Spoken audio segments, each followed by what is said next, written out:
Yes, sir. Life is good. Horse racing happy hour. How about that little Thursday action? Louis Rabot, we dubbed Gandolfo today. I gotta say, I mean, I just if you text me at like 6:45 and you're like, "Look, bro, I'm sick," it feels a little like the Mean Girls scene where Karen, I'm sick, and it just if you had Mean Girls reference in the first minute of this show on your bingo card, go ahead. You get the whole bingo card. You get 5 bingos across, 5 up and down. You get the 2 diagonals. You're welcome. Producer Zach, how are you, friend? I'm feeling fetch. Stop it. Fetch is not going to be a thing. I'm trying to make fetch happen. Oh man. People are always stunned that when they find out that I love that movie, but it's great. It's a great movie. It is what it is. I would guess, by the way, that movie and Office Space, the top 2 movies I've watched with my spouse. How about that? Oh, yeah, you got a movie like a go-to like date night, like. And I don't want to out anybody's spouse, but the night when you know what's going to go well for you, what's that movie? What is that movie? Like the go-to, both of you are going to laugh, both of y'all are going to enjoy it, like that kind of thing. What is that movie for us? It's Office Space, believe it or not. I don't know why, but there's so many damn good lines in that movie. I mean, it's just a free space of great lines. And The Roots, they're very good in Office Space. That movie. It's terrible. I don't know. It'd be some terrible rom-com, I'm sure. Yeah, right. Yeah. I don't even know that we have that movie. It's more like if there is a terrible rom-com that we're putting on, then we have it's about to go down. We have made the agreement. Right? Yep. Every good couple's been there. That's right. No, that's right. It's all good. Well, I got to go to New Jersey last week, and you did. Dude, it was high level delightful. I'm not going to lie to you. I had a great time. Monmouth is awesome. Shout out to Tom Lucci, the folks out there. They were really great to me. We got set up in their library at Monmouth Park. This is amazing. Which look, I absolutely am worthy of that library. However, I was just not expecting it. And so it is it's good to know. And Tom on the way out the door said, you come next year, you get the same spot. So Zach will have to fly to New Jersey. You get to hang out in the library next year. I feel like a librarian. I'm ready to go. Be your personal librarian. I'll get my library card before then. Yes, how about that? Whatever I need to do. If I could be a librarian at a horse track and get paid for it, that would be awesome. Oh, they got they got a cool crew there. I know you know this because you've been many times with me, but of course it's Joan in the press box at Pimlico that makes things go with all the scratches and everything. We all love Joan. Monmouth has a Joni. How about that? And she guards the door, dude. Yeah, buddy. Yeah, it was fantastic. So your boy got to meet a new Joan, which is fantastic. And I hit the middle pick 5 for $2,000 on a $56 ticket, and I played the late pick 4 for $1, and we hit that for $1,200, dude. New Jersey, let's go. I was talking to Illman. I'm like, easy game. He goes, yeah, here you go. Move to the Jersey Shore. Bet here twice a week. Make some money. Be good. I'm like, there you go. That's how you do that. But no, beautiful part of the state for sure. Zach, I think I sent you the photo of the grandma's pizza that we got that week. Yes. I had extra cash. How about that? So they were like, do you want a slice? I'm like, nope, make me the pie. And so I had a big old grandma. Oh gosh, delicious. Absolutely delicious. And it's a good part of the country for pizza when I didn't even look it up. I just drove around till I saw a place that I knew was a hole in the wall, and I just went to that, and it was awesome. So there you go. I don't even remember the name of the place. I'm sure I could find it. It was next to a cigar store that wasn't open at the time, so I'm sure I can find it if I need to. To be fair, New Jersey's like half pizza joints, half cigar shops. That's pretty much what they do in that part of New Jersey. But, man, I feel like you're being very reductive there. It's Italian restaurants. They're not pizza joints. They're Italian restaurants. Hard quotations around Italian. Exactly. But one of the races, you can get a sandwich with cheese on it. You can. There's a meatball available, people. There's a meatball.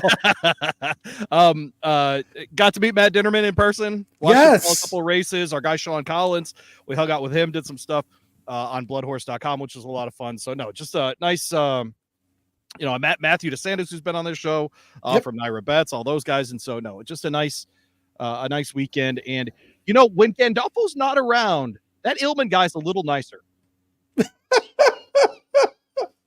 Maybe it's because he doesn't feel like he has to compete for your love.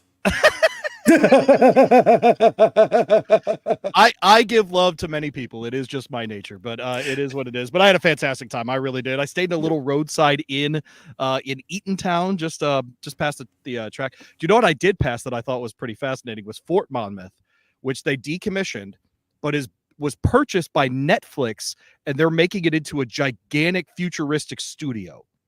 And that work has just started. Yeah, it's about an hour 10 drive from Manhattan kind of thing. Huge property, really cool, past the old barracks and stuff and that kind of thing. And then I looked it up and I'm like, oh, Netflix is taking this over. So on the way back, I noticed where the new construction was starting and that kind of stuff. But just a spectacular trip, really great time. And two of the races that we got to take in, one of them made me look really smart and the other one made me look really, really smart. And so we'll start with the one that made me look smart, which was with Dornock, who's making a case to be 3-year-old of the year. He wins the Haskell, holds off Mindframe, who I'm sure frustrated the heck out of his betters again this weekend after a similar trip to what he had in the Belmont. But Dornock, I think, deserves a lot of credit here for not letting anyone pass him. He's just a gamer. He's just that kind of horse. He's a get out front, stay out front type. And here's that stretch run. Dornock set the log. Mindframe moving up ominously. Here's Mindframe and Iran Ortiz Jr. going strong. Dornock set the log, but he's lost the lead. Attempts to re-rally. Timberlake in an all-out drive between them. It's Mindframe confidently handled, switches leads, and gets the cue to go. Dornock is trying hard, but he's left behind in second, fighting back from the inside. Mindframe, Dornock coming back. They're at it again. The two Belmont first and second place finishers, 1-2, and Dornock stubborn. Dornock wins the Haskell. Presented by Naira Bets.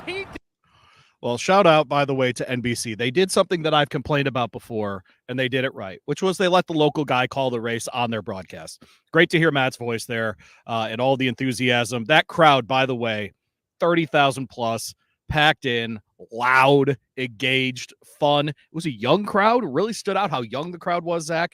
And look, Dornock, man, that's a winning formula, man. If you can get on the lead, slow down the pace, get to 112 over that amount of distance, and then just kind of do that work in the stretch. Mindframe, though, just all over the track, man, by that second turn. Really fascinated, by the way. Timberlake, I thought, looked a little better. Now that I'm rewatching this with you, looked a little better than I remember, and I'll be interested to see what his next stop is on the training, on the trail, because he, hadn't run since that. Was he in the Louisiana Derby, I think, and just had been off for a long time. I thought he looked right there, like he was right there with that group. Dornock, obviously, just a better horse at this point, and so really impressive. I have to share this too. So I'm down by the winner's circle after the Haskell, and the whole Dornock ownership group is coming out, and it's fantastic. Every ownership group has this one guy, and he's in it, and he's coming out, and he goes, "What are they gonna write?" And by the way, it's very New York, very New Jersey, okay? And he comes out and goes, "What are they gonna write this time about the horse, huh? What's the excuse for my frame here?" And I'm like, "Bro, you just won $1 million race. Like, just have fun with it." And literally, I looked at one of his buddies. I'm like, "There's always one of these guys, isn't he?" He goes, "Dude, just write something nice about it." And I do. I will. I'm saying it right now. Dornock's, he's in the lead for 3-year-old of the year. What can we say? Yep. He is on the male side for sure. And so, I mean, it is. Look, he runs like that in the Belmont, wins, gets the same, kind of setup again, wins again. Now, can he do that in the Travers? I don't know. Can he do that in the Pennsylvania Derby? I don't know. But he got it done in the Belmont, got it done in the Haskell, and at least we know that that early part in Florida of the year for him was not a fluke. The Belmont wasn't either, right? He backed this up. He's not won 3 graded stakes this year. And so, and been up against some extraordinarily good horses. He did run in the Kentucky Derby, and we did the thing, Zach, with Dornock that I think we need to be mindful of as handicappers, as people who observe the sport, which is he runs in the Derby, he runs in the Belmont, and I think people do the thing, he's tired. No. He had 5 weeks off between those 2 races. He's fine. They're spacing his races almost perfectly, frankly. 5 weeks to the Belmont, 5 weeks to the Haskell, 5 weeks to the Travers. Couldn't ask for a better setup for a horse that's ready and in shape. And so kudos to the Gargan barn and all the folks there. And even what are they going to say now, guy? You're okay, buddy. It's $1 million race. You got a $600,000 check. You're going to live. you're good. Your horse is fine. But it was a nice reminder that we do have a horse at the top of this 3-year-old class, and his name is Dornoch. The race that made us sound really smart, though, was our single in the late pick 4 sequence, and his name was Get Smokin'. He wins the United Nations, one of my very favorite races every year. I love this race at Monmouth Park. Here he is on the lead, trying to keep the lead ahead of Tawny Port and running B. Up to the back, Get Smokin', 3 furlongs to go, a 3-length lead. Tawny Port still chasing, eating up ground, getting closer. Running B has come under a hard ride. Farbridge being asked to produce a run, needs to get going. Web Slinger has passed him. Get Smokin', trying to make every pole a winning one here, but the lead is decreasing. It's 2 lengths. Let's see what he's got for the final furlong. Tawny Port still charging right behind him. Get Smokin', trying to seal the deal. Grand Sonata coming up the inside with a surge. It's Get Smokin'. He's almost there. Tawny Port and Grand Sonata inside Grand. I got to say, I was standing just past the finish line. I thought we were done. I thought Grand Sonata got up the inside, got there, the one horse, and the kid standing next to me, to his credit, guy named Jordan. Jordan, if you happen to be watching, shout out. Jordan goes, nah, man, your 3 got there. Because he gets next to me on the rail. We had never met before. He goes, who are you on here? And I said, actually, we're on the 3. And he looks up, he goes, 9-1? Yeah, we're on the 3 here. We're going for it. Good Smoking. This is our horse. He's going to get the lead. We're going to see what happens. And he's coming down the stretch. And I start yelling, right? Because look, yeah, of course, essentially have $100 on this horse, which, by the way, looking back, I should have just bet the horse to win. But anyways, that finish, man, is a reminder of how deep the general jockey group in North America is. That's Fernando de la Cruz, man. Right. That's a guy who's regularly in Indianapolis, rating that thing perfectly, Get Smokin' to the line in a 1 3/8 race over 3 turns at Monmouth Park, where he does not ride. That's a really nice job by Fernando de la Cruz to time that, frankly, about as well as you're going to be able to time that. Just a fun race. Huge exacta payout of that one. You got 9-1 over like 25-1 to end that one. But look, I don't know who's in charge of these things in the Graded Stakes Committee or whatever, but the idea that 2 of the races on that card, the Molly Pitcher's a grade 3, bleep off. Idiomatic wins that one and joins a long line of great fillies and mares to win that race. The second one is the United Nations is a grade 2. That's a grade 1 turf race. Stop it. And the Molly Pitcher's at least a grade 2. So let's be better with the Graded Stakes Committee and upgrade a couple of the races there on the card. Scott Shapiro's due to join us here today. I do not have access to the backstage. And there he is. How about that? And I got to say, Scott, I'm so glad you're wearing a hat, because I was very concerned that you were going to look like this, and no one needs to look like me. Scott, how are you, buddy? What's up, Louie? Great to join you. I do look like you. I'm just disguised. You're a smarter man than me. How about that? You know what it is I got one of these, and so I stopped worrying about the follicle action on my end. We were just talking about the Haskell of the United Nations. How did you take in Haskell Day last week? Yeah, no, it was a fun day. I was doesn't sound like I had as much success as you. Probably one of my least successful recently. But a great call by you in the United Nations. I did not like Tapit Trice at all. But he was, a new horse in there. And then, the Haskell wasn't really a great betting race, obviously. But I thought, Dornoch definitely showed that the Belmont was no fluke, if anybody thought it was. And, I think it'll be an interesting Travers. It'll be interesting to see how things occur on Saturday. But the 3-year-old crop up for grabs. But I think I heard you say when I came on, it's definitely Dornoch's race to lose at this point. Yeah, I think that's right. And I also, for 3-year-old of the year, Scott, and we're starting to hear Thorpeda Anna needs to run in the, in the Travers and this kind of stuff. So we're starting to hear a little bit, I don't want to use the word degrading, but, people putting down this 3-year-old class. Is Dornoch right now the class of it?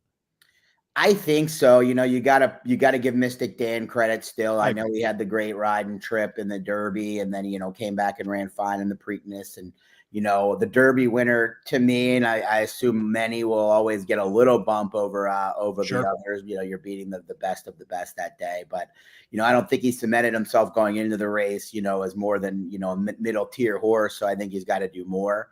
And Sierra Leone just doesn't win races, right? And so until that changes, I think that it's Dornoch's. But there's a couple big races to come, and I think it's pretty much up for grabs. Yeah, just the Breeders' Cup Classic sort of, Dornick's got a spot if he's healthy, right, in November in the starting gate there by winning the Haskell. No one stands out to me yet, Scott, this year as far as two-turn horses. Obviously, we'll have the San Diego Handicap this weekend, get a sense of some of those horses trying to qualify for the Pacific Classic, where the Breeders' Cup will be held at Del Mar. Anybody stand out to you? Does Dornick have as good a chance as anyone else, I guess, at this point? Yeah, nobody stands out to me at this point. It's early in the, it's not early, but in terms of Breeders' Cups at this point, it's still kind of early these days to kind of get, it's only a race or two, but we don't even know who's going to be in there. And not to say somebody's going to appear on the scene, but yeah, I think it's definitely wide open in my eyes. Nobody is, I just saw Reincarnate, who was going to be appointed for the Pacific Classic with an underwhelming effort in his prep in the, whatever that race, that long. Is that the Cougar 2 today? Yeah, the Cougar. Yeah, Cougar the second. So I don't know if he'll even go, but lots to sort out still, as always is the case in mid-July or late July, wherever we are. Yeah, we'll see some of those horses, express train. Maybe Dr. Venkman is ready for 2 turns. Arabian Night, New Grange are both in that San Diego Handicap this weekend. So maybe one of them will really show up and give us more of an idea of who's going to be challenging maybe a Dornick or anyone else in that 2-turn Breeders' Cup Classic. But let's go ahead. Let's head to Saratoga and talk about that Jim Dandy this weekend. Kind of a short field here, 6 horses. But I think, if you told me, hey, if you could get 4 horses after the Haskell to show up for this race, I think we got all 4 of them. Batten Down is an interesting horse to me coming out of that Ohio Derby. Maybe one of these later developing sort of 3-year-olds. We get Sierra Leone, who I think many people still think of as the most talented 3-year-old in this class. Fierceness, obviously, you throw your hands up in the air because when he's great. When he's not, boy, is he not. But let's go through this field kind of one by one, Scott, Sure. starting with Sierra Leone on the inside there. The interesting thing about him is he's the only dead closer in this field. Everyone else is either a lead type or, right off the lead kind of type. The 1 1/8 has actually been better for him than the 10 furlongs, which is interesting. Gets back to a 1 1/8 here. Do you like his chances on Saturday? I think he's, almost a mortal cinch if there is one to hit the board and maybe even run second. Right. I don't trust him anymore to win horse races. He seems to have an excuse each and every time. And, the blinkers, Chad has, messed with them. I don't know enough about different such types of blinkers to know when he talks about it. But clearly he's still hoping that he can figure things out because his stride, when he kind of lugs in, is inefficient to an extent. And it's cost him horse races. Maybe, one could even argue the Kentucky Derby to an extent, although Forever Young was probably best in there. But I just can't trust him when you look at the price. Is he the likeliest winner? I guess I'd have to say so. But from a gambling perspective, he is just really tough to trust because he's just found ways to lose, not win, even if he's one of the best, if not the best in the crop. You mentioned him as a 2nd or 3rd place type of horse. How does Scott Shapiro play a race like this? Do you play it, with an exactor trifecta kind of player? Is it going to be part of a larger sequence for you? Yeah, if I look at Sierra Leone as a horse that I don't think is a win type, and I would key underneath, I could see a situation if I like a horse, a pricer or 2 keying Sierra Leone. But most times in that situation, as a guy that definitely puts a significant portion of my budget into horizontals, I would just try to beat Sierra Leone, in that situation. Now, if I see a horse like Sierra Leone, talk about it the same, and he's 4-1, not even money, then I'm going to look at the race more to attack from a vertical perspective and maybe key a horse for 2nd or 2nd and 3rd. That's a price to try to take advantage of it that way. We watched Seize the Gray run 1 million races in about a 7-week span, and he finally gets a little bit of time off here, Scott. Before we talk about his chances in this race itself and what he'll have to do to be one of those front runners that actually just stays on and wins this thing, if he wins this race, does he actually move to the top of the 3-year-old standings in your mind? Because he would for me. Is that because of his resume or just because you think he's the best horse? Because of his resume, because he will have won the Grade 2 Pat Day Mile. He'll have won a classic race 2 weeks later, frankly, and then come back and win in the Grade 2 against both Sierra Leone and Fierceness. That would put him at the top for me.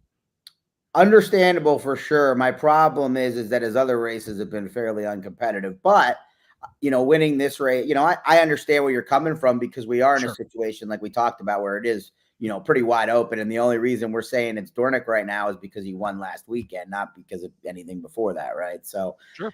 My problem with him as a horse, I don't disagree. I don't strongly have a strong take against he's the gray, as horse of the year, should he win.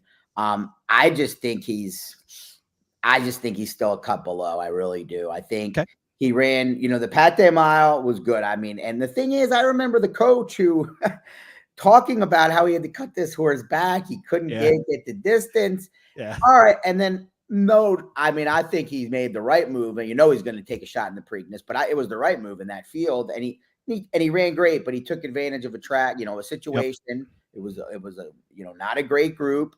Mystic Dan coming back after a hard race 2 weeks later, and he was loose on the lead in the mud. And then he comes back and he has to work hard in the Belmont against the best of the best. And I think we see a little more of him at a mile and an eighth, mile and a quarter. So I just don't see a scenario where he gets loose here. And I think that's his way of winning when he goes as far as a mile and an eighth. I totally agree with you about the pace scenario for him here. I think he's going to have to do a ton of work early. We'll see maybe not a repeat of the Belmont, but something similar where it's too much work for him up front, too much other legitimate speed in this race, right? There are other horses in this field that feel just as fast as him or faster on the track, man. But I really think just Sierra Leone Fierces, do you think they're just going to get so much money that even a Seize the Gray in a 6-horse field might be an 8 or 9 to 1 kind of horse here? I could see a lot of people having the same, I don't know if my opinion or what, or our opinion or whatever, is going to be a unique one in this race. So he certainly could get some float. There's one part, I don't know how much it comes into a play on a Saturday at Saratoga, but the My Racehorse factor could play the win pool a little. But usually and then the Naira has the limitations for the CAWs with the win pool. So maybe that would impact it a little, but I could see where you're coming from, maybe getting a little bit overlooked. Batten Down is in here. He's the 3-horse. Junior Alvarado Belmont here wins the Ohio Derby last out. Scott, if you tell me that you won a bunch of money on Ohio Derby Day, I'm going to be very impressed because I could not figure out those state bred races to save my life. The Lady Jacqueline, a little bit more to form there. What do you make of this horse, man? Breaks his maiden. They figure out, hey, get this horse to the front. 2 turns at Churchill, goes up the Thistledown, wins the Ohio Derby against, frankly, a grade 3 kind of field. Comes up here, tries to win the grade 2 Jim Dandy against considerably better horses. Do you give him much of a shot here? Well, first off, you brought up a salty subject because I faded both of those coupled entries, and one of them I just couldn't find the right horse. That first race, that was I was live at the first race, and I was I don't remember exactly the situation, but anyhow, I've been dead wrong. I was dead wrong in the Ohio Derby about Batten Down. Those mile and a quarter maiden specials at Churchill usually are pretty weak races. A lot of times, it's a number of horses that trainers are just hoping want more ground because they're not fast, right? And they just kind of plod along, and you get a horse like this that has a little bit of ability. I thought that race, a lot of times you get phony numbers. There was that horse, that Baskin horse for Wilkes that kind of did this, just Basking, who fit the profile I mentioned. Well, Batten Down really had things his way in the Ohio Derby, but he took advantage of it, right? So it's hard to knock him. The field was weak. He hasn't taken on this level of competition. It seems like he wants to be involved early, which, as we discussed, there's a lot of other speed in here. Yep. But he has upside. He hasn't really proven he can't do anything yet, and maybe he can sit just off and take advantage and get the jump maybe on a horse like Sierra Leone. Do you give him a chance to at least hit the board here?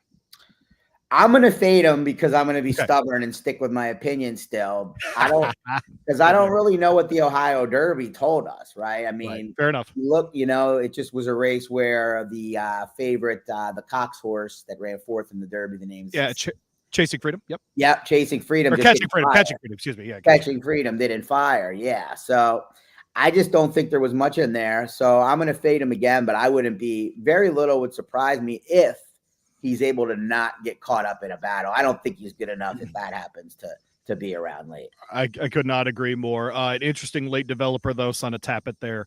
The Judd folks and Bill Mott with Junior Alvarado. Pony Express ships in from the West Coast. I love these kind of entries, Scott. I'll be honest. I love when trainers take a shot with these kinds of horses who show, first time going 2 turns, really like it. It's something that they maybe the light goes on, the trainer watches the light go on for the horse. Been under Umberto Rispoli to this point. Does pick up Joel Rosario, who knows the course up there at Saratoga really, really well. How much, and it's a little bit of a different question here. How much of a motivation do you think it is for some of these California owners to get east of the Rockies for some of these races just because of the purses? Yeah, I mean, for the owners, Three Chimneys, I'm sure it doesn't hurt to have those purses, that's obviously part of it. There's also just not opportunities back there. They have the shared belief, right? And if not, you need to run in the Pacific Classic. And that has been done recently because of the lack of options, but it didn't really ever used to be. This is an interesting move. I don't know, how much of a hustle. Maybe the horse gets scratched. I doubt it, but you don't see John Sadler send a horse like this, to Saratoga. I should have probably looked up his statistics. I can't really remember him sending horses to Saratoga. That's a great question. Yeah, I don't either. Yeah, but this horse has never taken money either, and it's a $500,000 gun runner. So I'm leery on his quality, but the fact that they send him here is very intriguing. Just that makes him intriguing. That fact on paper, I don't love him. He reminds me a bit of Batten Down, right? Coming out of a maiden win like that against a lesser field, finds out that they find out with him that he likes two turns like his dad did, and maybe ship him out east and see if he's got a shot here. I'm with you though. I don't think I'll be using him in longer tickets at all, but I can't kind of get past it, Scott. I'll tell you. I kind of wish I saw a reason why he ran so much better. Like if the blinkers came off or if there was time off, it just makes me wonder, what happened. But clearly they thought that he figured something out. And like I said, the fact they send him here is very interesting. I have a feeling I understand, or I can predict what you're going to say about Gould's Gold, who ran second in that Ohio Derby to Batten Down. Is this a horse that can improve and hit the board here, Scott? Well, his numbers would say he's moving in the right direction. I just have never really thought all that much of this horse. That he has that win up the rail at Oaklawn Park, and he's just kind of grinded along. I think the races that he's hit the board in that are stakes races are third tier, not second tier races. Right. For the other than maybe you could argue the Ohio Derby, but he was no match for Batten Down. The way Brian will ride the race, I would not be surprised if he relishes the surface at all. If he's able to pass a good deal of these horses, if they do go at it, that's probably his ceiling though. And if it's and it has been pretty speed favoring at Saratoga, so assuming they're all going to stop, just because they go a little fast, it might be a bad assumption. Same ownership group that does own Mystic Dan, the good folks, Lance Gasaway, one of the good guys, the Arkansas owners there in the Kenny McPeak group there. Brian Hernandez Jr. will get the mount there on Saturday. Fierceness is on the outside. And Scott, I hate playing horses for the sole reason of if they fire, I'll feel like an idiot. But here we are with Fierceness. I feel like I'm going to end up using him in tickets, because if he fires, I'm going to feel like an idiot. What's that, Scott Shapiro? Well, this is like the horse that I've never used, so it's kind of one of those. Yeah, and I mean, you look like you said, he's when he beats you, you feel like an idiot. I wish I used him on the one day. I wish I used him, obviously, is Breeders' Cup Day, because he was 16-1 or whatever that day. When I first saw the race and I saw that he drew outside, and I didn't really know who Pony Express necessarily was at first, like that, I thought, well, this might be Fierceness's kind of race. Maybe speed to his inside, but he'll stay in the clear. The breaking a little slow won't matter much. But now I look at it, and he's not going to have things his way, you wouldn't think. I just can't see. I can't see a scenario where, unless he just breaks like a shot, where he has it easy, and I just don't think he has a lot of heart. I hate to say it. I think he's got a lot of ability. When he has things his way, he can be dominant. So I guess that means he's an automatic fade when he's going to be that price. But I wouldn't be one bit surprised if he runs a huge race. And if he does, I'll be lining up to try to beat him in the Traverse. So the every other type thing. This would be the every other for him. Does Scott Shapiro factor that into his handicapping? You could definitely, it's hard for me to argue that's not the truth with him, but I think you could also say that, well, the three races the every others were the ones where he either was loose in the lead or just sitting out in the clear right off a horse that he was better than. So maybe he gets himself into better position when he's, there's a case for when he's fresh or when he's, better, going into a race better, that he's able to get himself into a better position. But I think it's more a race shape thing than anything. Yeah, I he's actually not great off the bench last time that he tried that in the Holy Bull. He was stale, right? Frankly. And so there's actually a chance I think that he's stale in this one. I think what's going to happen in this race, Scott, is all these horses are going to try to get the lead, and Sierra Leone is just actually going to win one of these damn things because everybody just tries to get the lead, and he's really the lone late speed in this thing. What says Scott Shapiro? If he doesn't win this race, I think you just have to. I just think you have to assume we've seen the best of him, right? Yeah, I think that's fair. Yeah. Okay. It's one of those situations where I would never bet him to win, but as a public handicapper, you make picks. He's got to be my pick just because of the race shape. All right. Scott Shapiro with us here on the Horse Racing Happy Hour. Look, earlier in the card is the Vanderbilt, the other Grade 1 sprint on Saturday, $350,000, 6 furlongs on the dirt there at Saratoga. I'm going to try to beat Nakatomi in this race, Scott. Who are you going to use on top, do you think? Well, I think Skelly will go off favorite and Nakatomi will be second choice. Is that how you see it, or you think Nakatomi? Yeah, I think he'll be second favorite. Maybe Baby Yoda gets a bunch of New York money. I'm not sure. Yeah, I don't trust Skelly or Nakatomi. Skelly will be loose, but he stopped breaking well, and that's a bad sign. I know he ran big considering that, and the horse that beat him, we'll talk about in the Big Cross, but closed the game. Sugar is legit. I don't trust him, and I think Nakatomi's always been a little overrated and run his best and fastest races against second tier. I'm going to try Subrogate, who's an up-and-comer. He hasn't switched leads in his last couple of races, which leads me to believe or hope that he has still some more upside as he figures things out more mentally. His father, Arrogate, obviously figured things out a little later than others. But I'm going to give him a shot. And, Baby Yoda makes a ton of sense at Saratoga. He's one that I do worry about, even with a little extra time off here, putting back-to-back races together.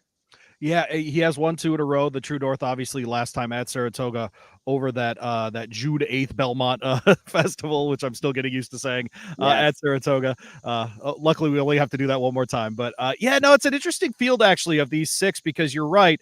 Skelly's going to get his way early if he breaks well, right? But you're right as well that, last time, for example, he should have won that Aristides. There's no excuse for that one, right? And then Close the Game Sugar, who we'll talk about, blew past him. Was Irad on Close the Game Sugar that day? He was, right? He was, yeah. Yeah, so Irad gets them out here on Subrogate. I think that's a good enough reason in my mind to bet him. 3 for 3 this year, plus the upgraded jockey. I'm with you on that. I'll try Subrogate here, too. Do you worry about going off Lasix at all with him? Always. And, I could sit here and the one thing is he did run well as a 2-year-old, without it. But he did. You're right. Yep. I hate that we have to, even think about that. I agree. It's just maybe at times you can use it against favorites and catch something good, but overall it's just an added piece of the puzzle that's not needed. All right, well, let's head out west then. Have you looked at the San Diego handicap? I didn't include it in the message that I sent you. I didn't write on it, which was surprising. I did happen to write on the Bing Crosby. Okay. So I didn't look at the San Diego yet, and now that you got me a little excited too, because I hadn't even looked at the field, to be completely honest. Yeah, we're getting Express Trade, we're getting Dr. Venkman, Arabian Night, Newgrange is in here. It's not a huge field, but if we're talking West Coast and we're talking 2 turns, at least we're getting those 6 in this field. And so, does anybody? Just on initial look, does anyone stand out? Let me pull it up here real quick. Here, oh, you're fine. I'm fascinated. Arabian Night taking this much time off, coming back in this spot. He did win at Del Mar last out, the Pacific Classic, obviously under Flavian Pratt. Gets Juan Hernandez here with Bob Baffert. They only win 40% of their races at Del Mar together, and so that kind of stands out. But it's an interesting field, Scott, just because when we were younger men, the Big Cap was the big day in Southern California. The Pacific Classic has blown past that as far as the most important 2-turn dirt race in Southern California. And so, just try to, weave through this field itself. Express Trade's just one of these horses that randomly jumps up. He's really good at Del Mar, for example, in his career. Ran terrible in the Pacific Classic last year. Hasn't put together good races in a while. But you get Dr. Venkman in here, who's never gone 2 turns. It's kind of a fascinating field, frankly. Yeah, Dr. Venkman, the pedigree isn't overly one turny, and he's running well here. It's just odd that it was never in. It does, I mean, I guess maybe he just ran so well sprinting, there was no reason to try it. I mean, the only thing you could hope for, I think, is if that Arabian Night doesn't make the lead, maybe they battle, or else it's going to be with Doctor on the lead and Arabian Night just sitting right off him. It looks to me. Yeah, right? Just waiting for him. That's Newgrange right. probably a little better at Santa Anita, maybe. I don't know. Yeah, so Sanador did run a good race in the Gold Cup last out under Flavian Prat. Gets Hector Barrios here for Richard Mandel on the outside of that field. Should be an interesting setup and see how that race goes on Saturday. But the Grade 1 Bing Crosby is race 10, 6 furlongs on the dirt out there at Saratoga. Good Lord, at Del Mar, $400,000 in the kitty here, 3 and up. I thought Scott turned into a really nice field. This is a fun race. You get the People's Champ in the Calbred with the Chosen Brawn. But hey, you get the new shooter. Jackstown is in here for Bob Baffert on the outside. You've got Happy Jack, who's put together back-to-back really dynamite sprints in the Kona Gold and Triple Bend. And then you get Close the Game Sugar, who you mentioned has won a bunch this year. Really impressive last out at Churchill Downs. Yeah, I think this is pretty clearly the, of the graded stakes races on Saturday, the one that came up the strongest, both from a wagering perspective and just overall quality. And I think it's a race that, I think Del Mar's been pretty speed favoring as well, but the main major players in here, you got Straight No Chaser, who I think is going to make the lead, almost for sure. But you got Anarchist, who got caught up in a battle at Churchill. I think if he could sit, a little bit off the pace and not get caught up along the inside, he's not without a chance. He's run well in both of his starts at Del Mar, and he kind of shook off the rust last out.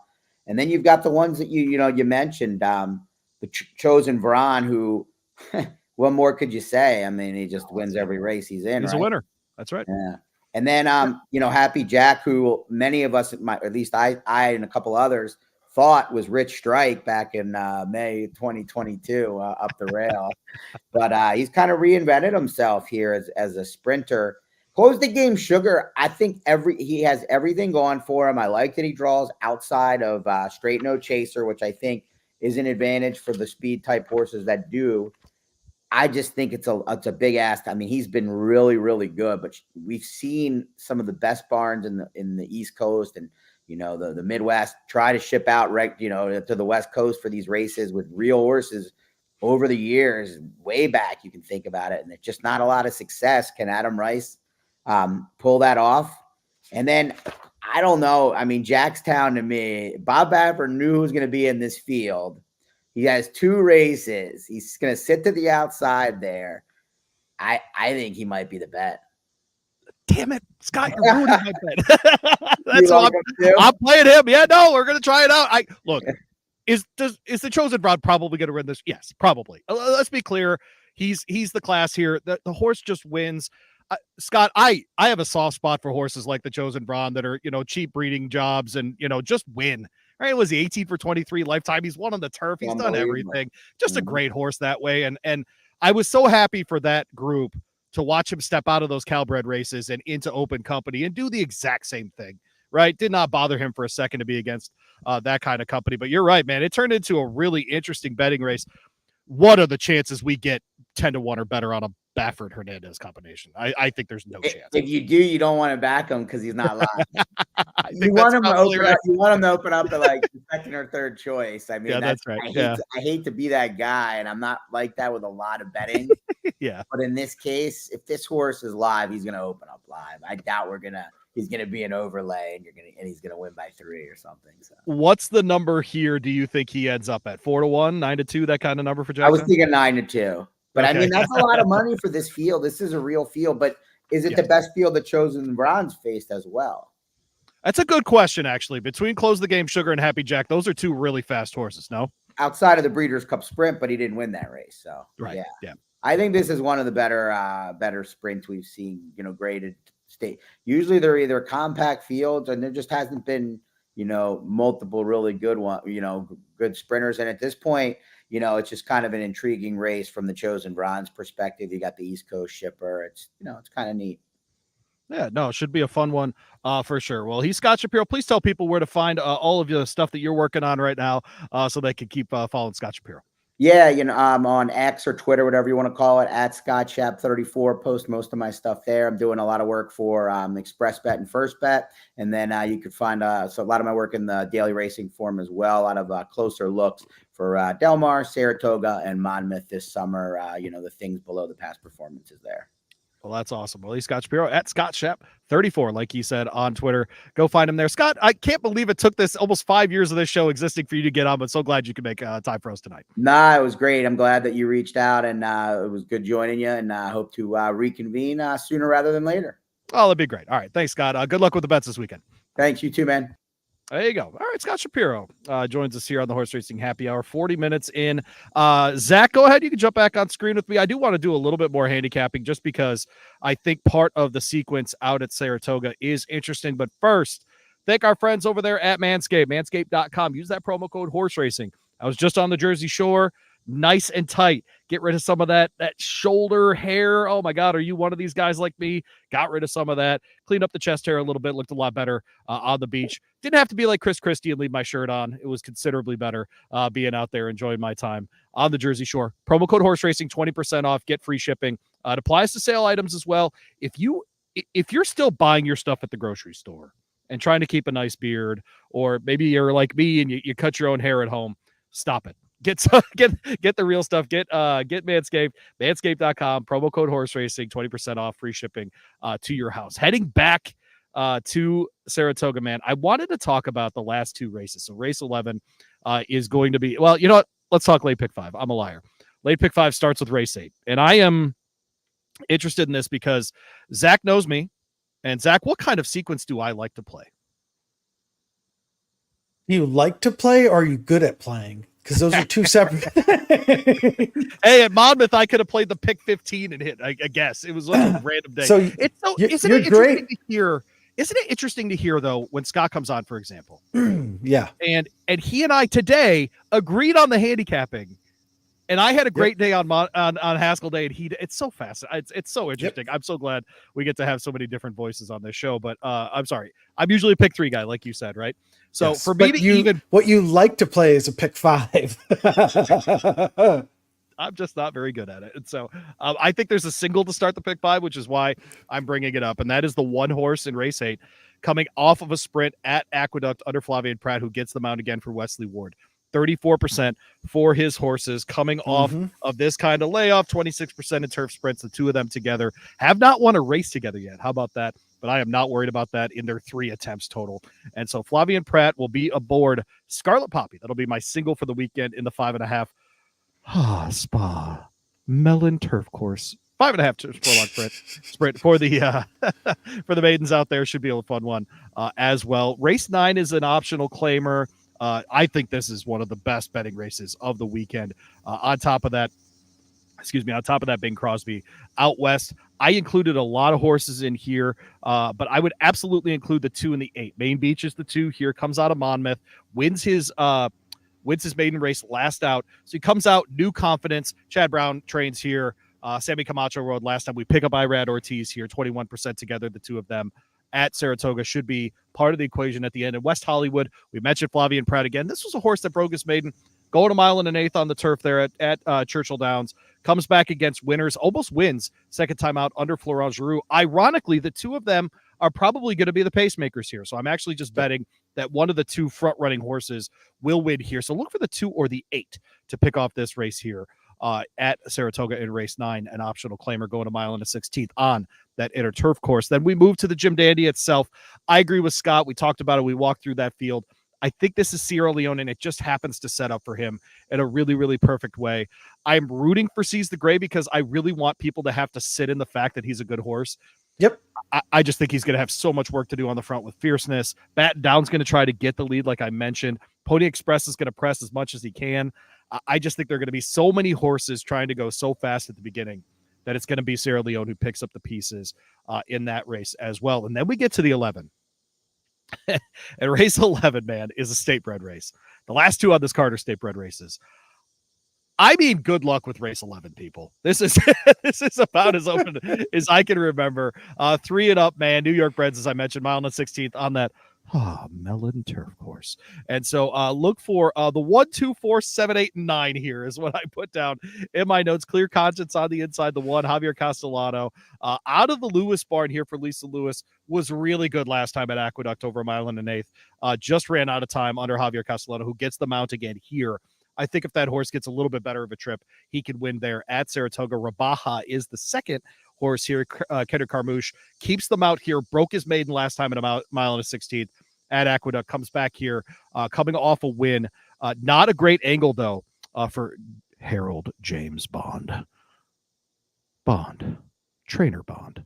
With Kendrick Carmouche, the two of them, though, one for their last 7. That one was this horse in Rabaja. I do think can go back-to-back here as well. The 4 in here is Gem Mint 10, the 4 horse with Louis Size, Raymond Handel here as well. Just ran out of gas last time. If that horse is in a little bit better shape going forward, should be okay to go in this one as well. Dylan Davis had the mount before that. This horse has hit the board 4 times in 10 runs.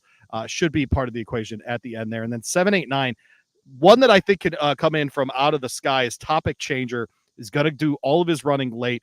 Finished 4th last time out, but only by a length and a half under Kendrick Carmouche. Picks up Tyler Gaffalione here from Mike Maker.